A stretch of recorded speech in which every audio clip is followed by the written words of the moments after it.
সাধ্যের মধ্যে স্বাদ পূরণ। আমার মনে হয় এই লাইনটা এই রেস্টুরেন্টের জন্যই কেউ লিখেছিলেন। মানে ভাবতে পারেন, এই গোটা বিরিয়ানি কম্বোটা বা ধরুন এই পোলাও কম্বোটা এতগুলো আইটেম দিয়ে মাত্র 250 টাকার মধ্যে। চলুন একটু ডিটেলসে বলি। বেশ কিছুদিন আগে গিয়েছিলাম তান্দুর হাউসে। নতুন কিছুই না, মোটামুটি সবাই এই রেস্টুরেন্টের সম্পর্কে অবগত। একটা সময় ছিল যখন স্কুল কলেজের গাড়ি ভাড়া বাঁচলে সেই টাকা অল্প অল্প করে জমিয়ে বিশেষ দিনগুলিতে, এই ধরুন সরস্বতী পুজো বা দুর্গা পুজোতে, বন্ধু বান্ধবদের সাথে তান্দুর হাউস গোল পার্কের ব্রাঞ্চে গিয়ে খাওয়া দাওয়া করতাম। আজ প্রায় 5-6 বছর পর আবার যখন সেই মুখো হলাম, দেখলাম গোল পার্ক ব্রাঞ্চের রেস্টুরেন্টটাই বন্ধ হয়ে গেছে। অবশেষে পৌঁছালাম লেক মলের নিকটস্থ ব্রাঞ্চটাতে। এক নজরে মেনুটা দেখে মনে হলো দাম আগের থেকে ওই 20-30 টাকা করে বেড়েছে। অর্ডার করলাম একটা চিকেন বিরিয়ানি কম্বো আর একটা বাদশাহী পোলাও কম্বো। দাম যথাক্রমে 200 টাকা ও 205 টাকা।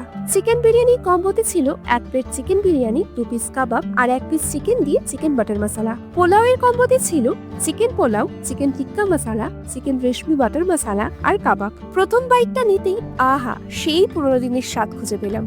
প্রত্যেকটা আইটেম ছিল ওয়েল কুক, চিকেনগুলো একদম সফট, আর একটা আইটেমের টেস্ট অপর আইটেমের থেকে একদম ভিন্ন।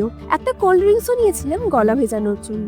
তাহলে আপনি স্টুডেন্ট হন বা ওয়ার্কিং প্রফেশন, যে কোনো অনুষ্ঠানে বিনা চিন্তায় চলে যেতে পারেন তান্দুর হাউসে।